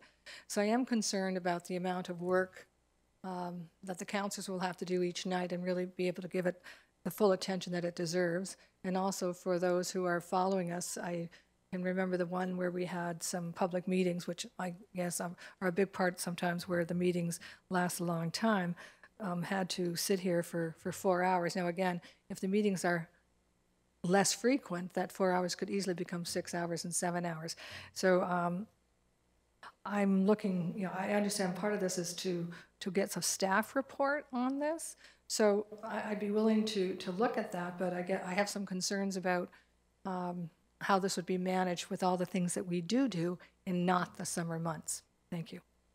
And Councillor Noyes, there was a report prepared in 2015 which can be updated with additional information, so it won't be as if it's starting from scratch. No, I'm just informing you. Any other questions, Councillor Luberts? Yes, thank you very much, Mayor Redekop. Just to follow up on what Councillor Noyes brought up, I think if staff brings the report forward, that should be included in the report as to why every other week works in the summer, or twice a month works in the summer months. Because like Councillor Noyes said, and as far as I know, we reduced the meetings because staff is on vacation. We have reduced staff at Town Hall and all the other. There's reasons why we have our summer schedule and 2 meetings a month. And so when staff does the report, I would like that to be included in the report so everybody understands why we do it. Okay. Any other questions or comments? Councillor Dumino. Yeah, thank you, Your Worship. I'm going to be supporting this simply because I think getting the information from the report is important. But just for anyone in the community who's looking at this, anytime there's a perception of reduced work being the meetings, I think it's important to point out that certainly the work we do as councillors is well in excess of our Monday nights here. If anything, it's far greater. Constantly answering emails, phone calls.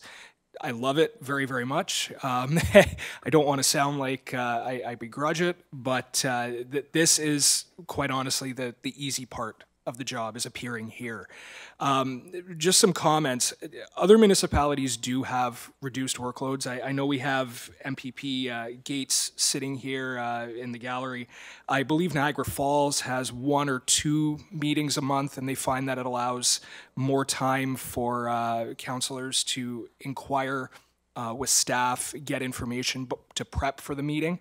And it also is easier on the staff themselves because they can prepare for one meeting that they know is going to be long versus knowing that every single week they're going to be here for a later amount of time, not knowing how long it's going to run.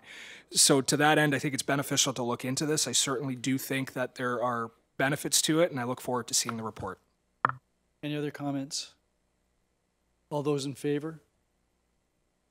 And opposed, that is carried. Councillor Butler, you have another motion. I do. Thank you, Your Worship. Moved by myself, seconded by Councillor Dubineau.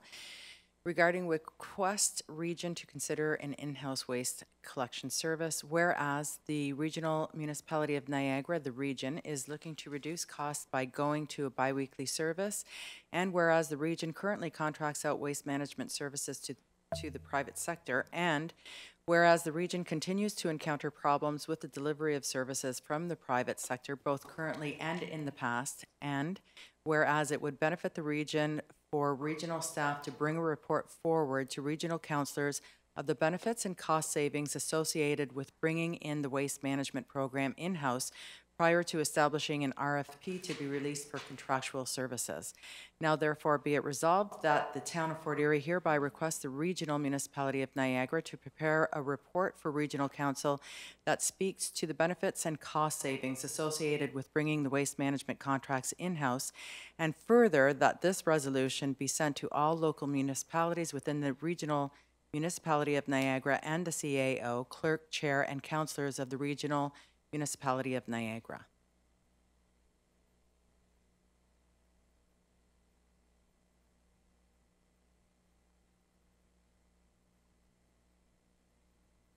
Are there any questions? Or did you want to speak to this, Councillor Butler? Thank you.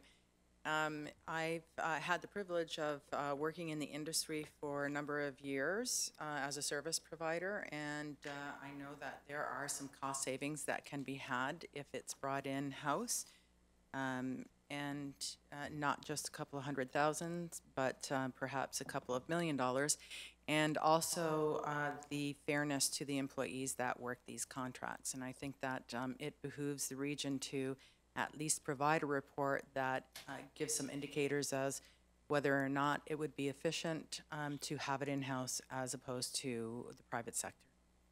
Thank you. Councillor Noyes. Thank you, Mayor Redekop. I guess perhaps a friendly amendment I would like to make, and it regards to the last whereas, that staff to bring report forward to regional council of the benefits and cost savings, if any, add the if any, associated with the bringing in of the waste management. The only thing is that I have not worked in the business. I'm not sure there are cost savings. I will be absolutely thrilled if there are, but I think we're making a bit of a presumption there that, you know, we're basically telling the region before they even do the study there's going to be cost savings, and I would just add that if any, if that's acceptable. You okay with that? Yeah. Okay, so Madam Clerk, after the word savings in the last whereas, if any. Any other questions or comments? All those in, Councillor Dubineau. Thank you, Your Worship. I just want to express how much I support this. I think it's very important looking at the perspective of the people who do this work. They are out there in some absolutely terrible weather, the hottest days of the summer, the coldest days of the winter. Dignity in work is very important. I don't think that we should be looking at these individuals who do this work as anything less than the wonderful people they are who keep our communities clean.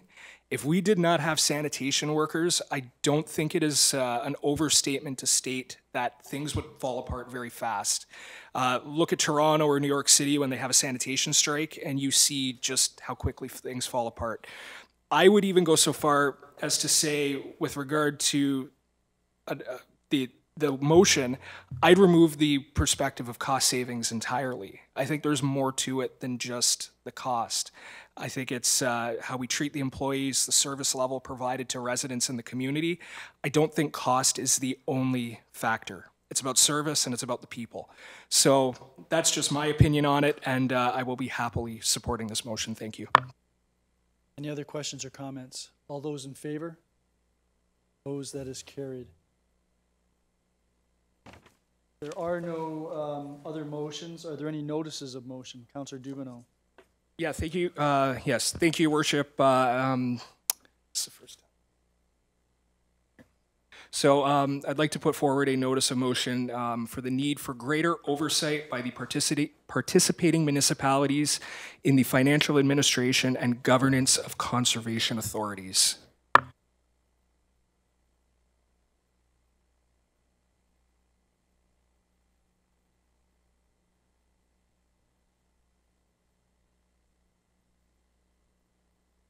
Are there any other notices of motion? I'd like to bring in when is that motion returnable, Councillor Dubineau? Next council yes, meeting? next regular council. Thank you. And that is, Madam Clerk, is that February 25th? Thank you. I'd like to give notice of a motion that municipality consider photo radar at traffic signals within school zones, and I'll bring that for the last meeting in March, which would be when, Madam Clerk? It'll be March 25th. Thank you, and that will give Mr. Walsh an opportunity to review that with the Traffic Coordinating Committee. Thank you.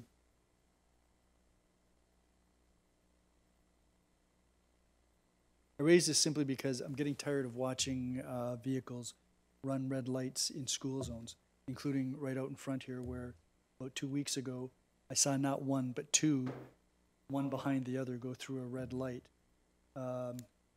patently red light, not just one that had changed. It was clearly a red light, and my practice is always to look both ways before I proceed into the intersection, simply because there are people who, for some reason, don't consider red to mean stop. Just means go faster, I suppose. And I know something about speed, but that's something that I really don't think is appropriate. Okay, the bylaws. We're now at the consideration of bylaws, and we have number 15, and I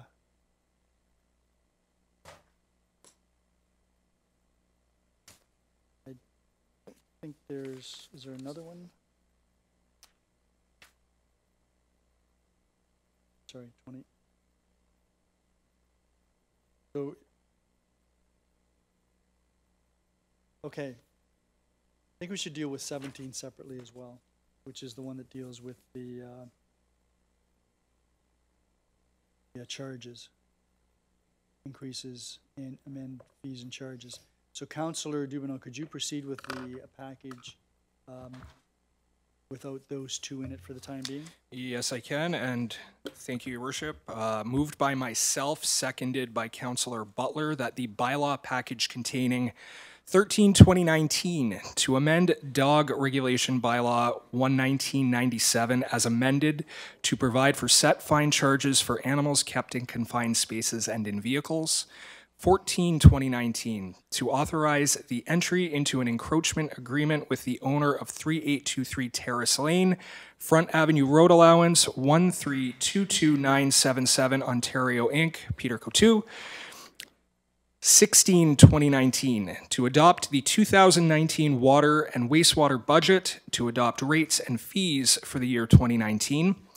18/2019 to authorize the entry into and execution of a letter of agreement with Her Majesty the Queen in right of the Province of Ontario, representing the Minister of Transportation under the dedicated gas tax funds for public transportation program. 19/2019 to authorize the sale of lots 313 and 314, Plan 463, Birdie, 0 Hiawatha Avenue, and lots 285, 286, 317, and 318, Plan 463, Birdie, 0 Mohawk Avenue to Yahid Malik. 2019 to authorize the acceptance of an offer to purchase 4152 Erie Road from Western and Eastern Builders Limited and Elong Realty Brokerage Incorporated. 2019 to deem a certain registered plan of subdivision not to be a registered plan of subdivision. Amanda Vollmer and Leah Havel, 860 Edgemere Road.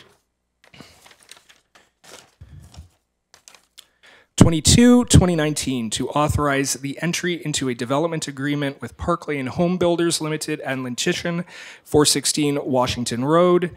23-2019 to adopt a policy regarding pregnancy and parental leave for members of council. 24-2019 to adopt a policy regarding the relationship between members of council and the officers and employees of the corporation is given first and second reading. All those in favor? That is carried. That bylaw package as amended is on the floor for questions or comments. Councillor Noyes. Thank you, Mayor Redekop. Number 14, 2019, the encroachment agreement on Terrace Lane. Yes. I'm just wondering, is there a charge? Are they going to be, is there a charge for this encroachment? There are charges. Mr. Brady, can you comment on that? That's the encroachment agreement on Terrace Lane. There are in the, I believe they're paid on. There's an annual fee, and then there's the cost of the encroachment agreement itself. I didn't see any pictures, so I'm not sure what the encroachment is, other than that it's an encroachment. Have the neighbors had any problem with this, or everybody's on board, this is fine? This was dealt with by the land division, the land committee, and I don't believe there were any concerns raised by any of the neighbors. Were there, Mr. Brady? No, there were no concerns raised. Okay. Thank you. And then on a further bylaw number 20-2019, the sale to Eastern and Western along Erie Road, Right. Short form it there. I know last week it came up and I questioned a little bit about the parking. If they're not going to use that property for, in the interim, will they consider the town perhaps leasing it back for the purpose of parking?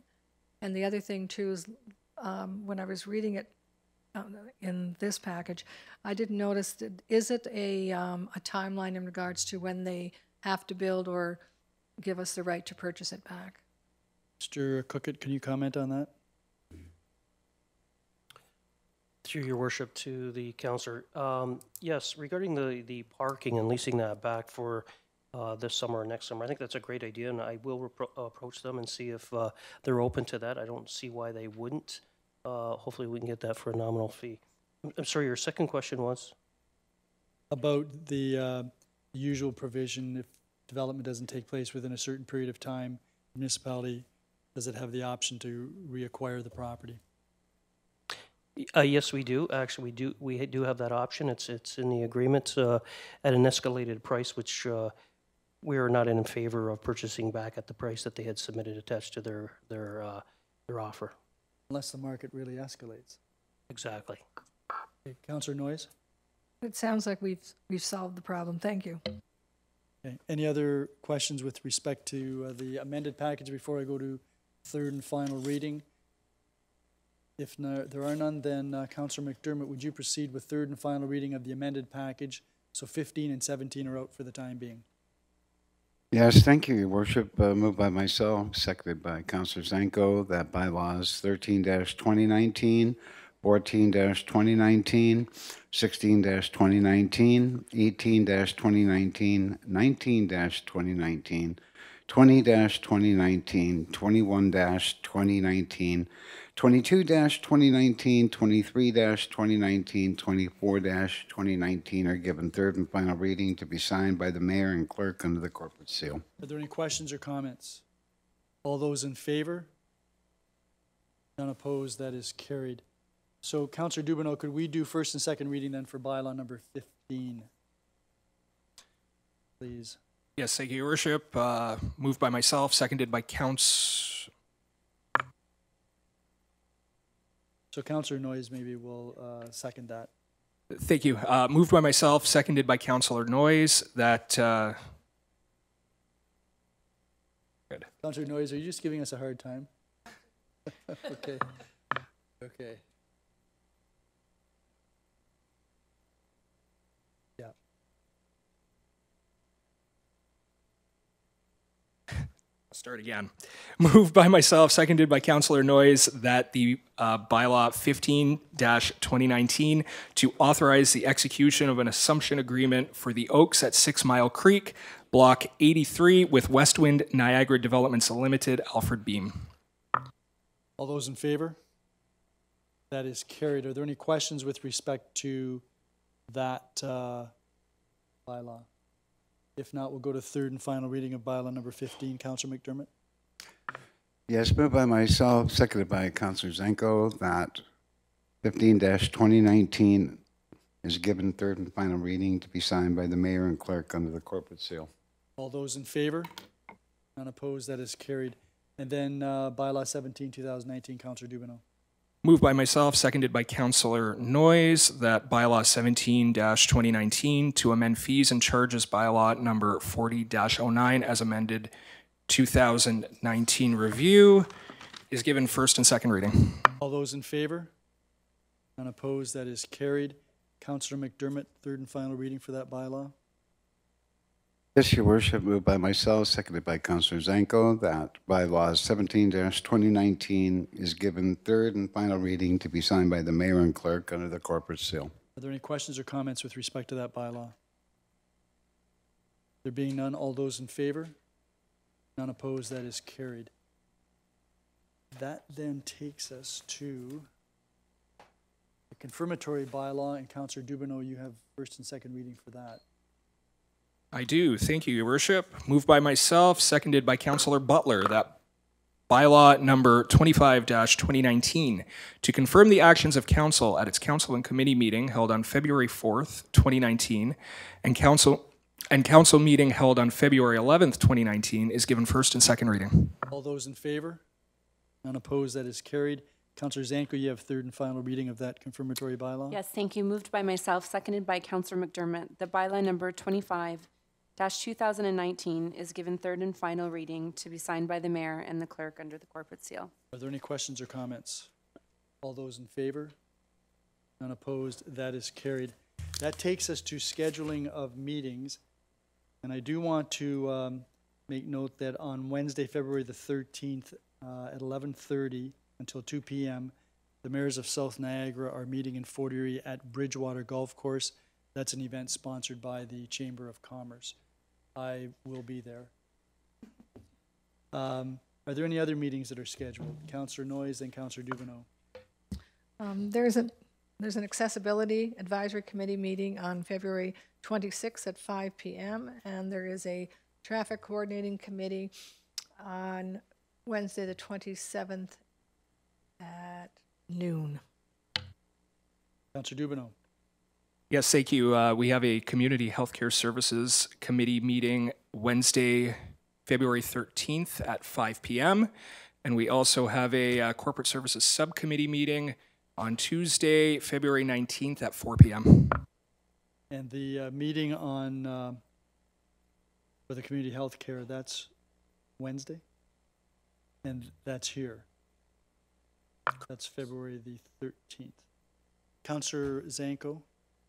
Thank you, Your Worship. Tomorrow, which is Tuesday, February the 12th, we have a FEAT meeting, which is Fort Erie Active Transportation Committee, and that's being held here in Conference Room 1 at 5:30 p.m. Councillor Luberts. Yes, thank you very much, Mayor Reddick. Just it's not a schedule of a meeting or anything, but I just wanted to get some clarification. When the Lions were up here earlier in their presentation, they were looking for a motion for council to support their development at Ridgeway Manor. Were they looking for something tonight, a notice of motion for tonight? Or were they looking for something further down the road? There's correspondence, and I think they're looking for something, but that, my understanding is that's going to be referred to the budget, operating budget, for consideration by council. Okay, all right. Councillor Butler, did you have a meeting?